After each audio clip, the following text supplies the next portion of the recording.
years ago, when the moon was still young and everyone still believed in magic, there lived a sorcerer. He could beckon the clouds to speak, coax the trees to dance, and charm the wildest of creatures.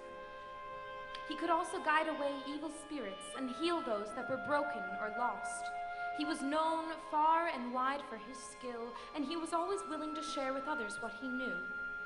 One day, a mother and her daughter traveled a great distance to ask the sorcerer for the kind of help that only he could give. As he was also a kind man, the sorcerer offered his guests some dinner and a room for the night. When the meal was finished, he entertained them by making the plates spin in circles and the table walk like a four-legged beast. He then waved his hands and called to the chairs. With strings, harp and lute, piano and flute, perform in this place with beauty and grace.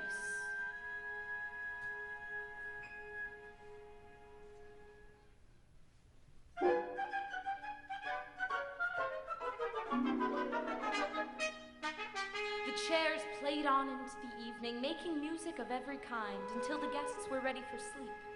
But before the sorcerer went off to weave his own dreams, he asked the young girl what she wished for. "I want nothing more than to learn your skills of magic and healing," she told the sorcerer. As the sorcerer was in need of an apprentice, he happily obliged.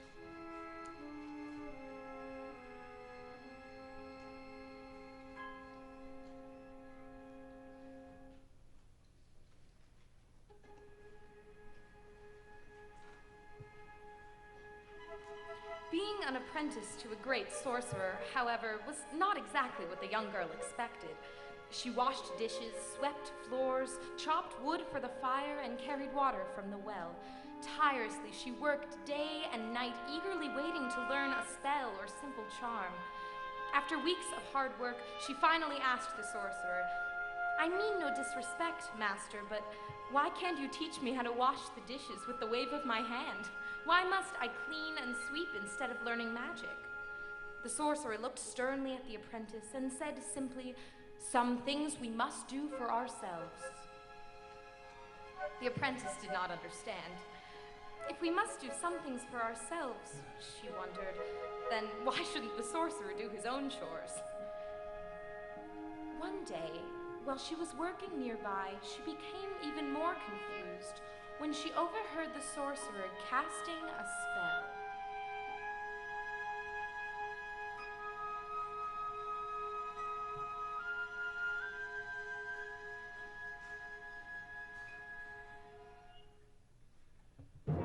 Sweep away dust. Clean as you must. Be swift and be neat until the task is complete. The broom then sprang to life.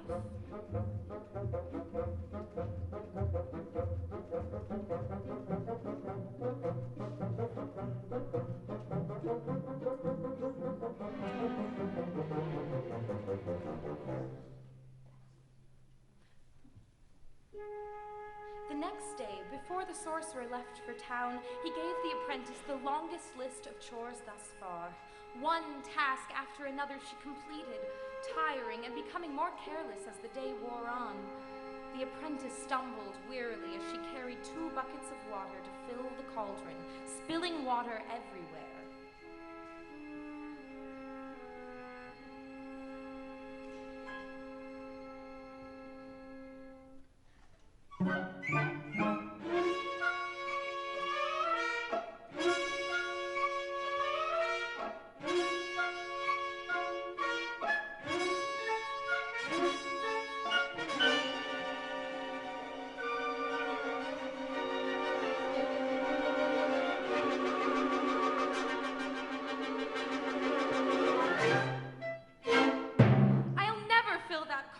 She cried out on the verge of tears. But then, spotting a broom by the door, she had an idea. Hadn't the sorcerer said that she must learn to do some things for herself? She began to chant. Wander hither across the floor. Go up the stairs and out the door. Fetch some water from the well. Fill the cauldron, heed my spell.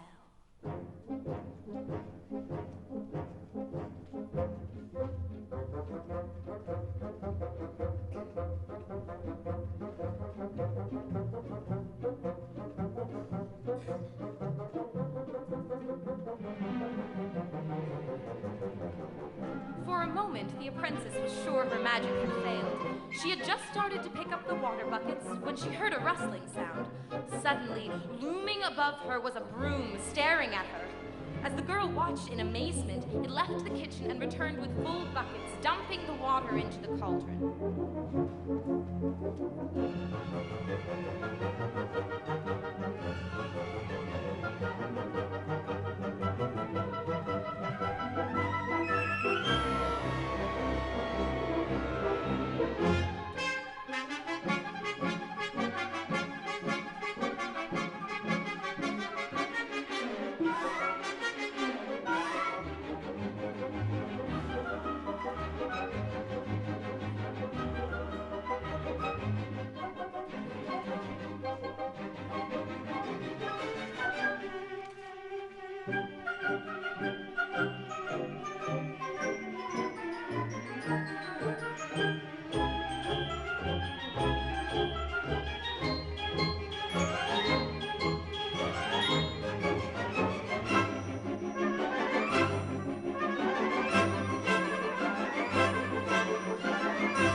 Until the cauldron was full. Then she paused in front of the broom and chanted, "You've done your best, now take a rest. Stand by the door as you were before."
The water faster and faster, filling the cauldron to the brim.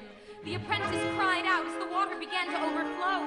"Please, please, you must stop. The water buckets you must drop. Your task is through and you must do whatever I command you."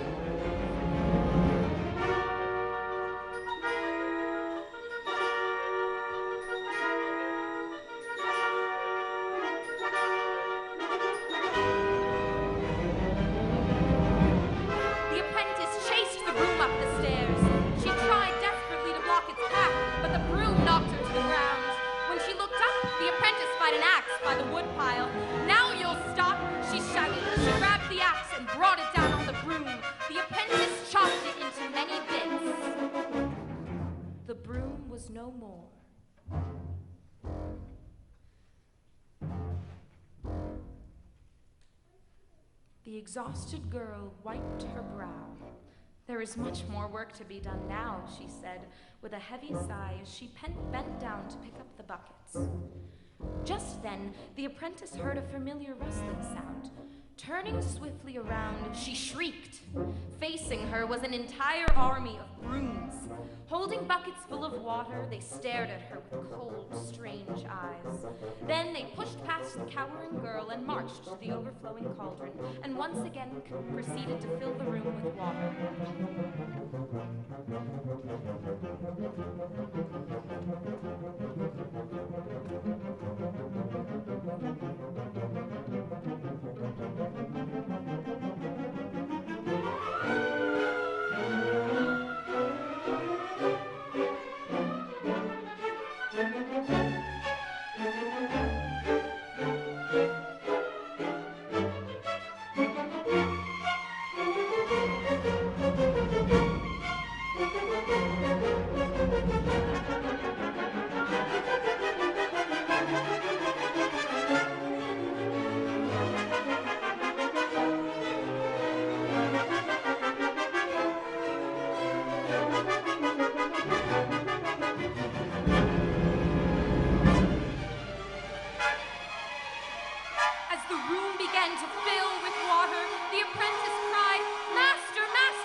My will. Brooms and water shall now all be still. The water rose high into the air and swirled past the sorcerer, back to the well. The army of brooms disappeared in a cloud of mist. When the apprentice looked around the room, the old broom was back in its place and everything was as it had been. As the sorcerer slowly walked down the stairs, the apprentice explained quietly, "When you said that some things we must do for ourselves, I thought you meant magic." The sorcerer looked at the apprentice with smiling eyes but serious words. "Through hard work and practice, you can learn to have the patience to do anything, and a good sorcerer must be patient above all else." He placed his hand gently on her shoulder. "Do you understand?" "I think so," answered the apprentice. "But if that is so, then why did you use magic to clean the room?" "Ah," said the sorcerer, understanding her confusion.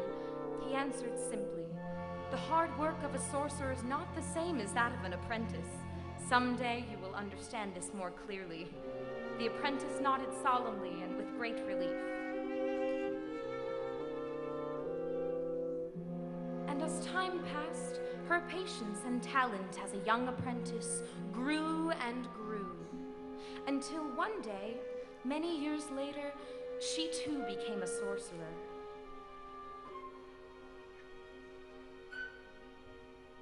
It was only then that she understood exactly what the sorcerer had meant.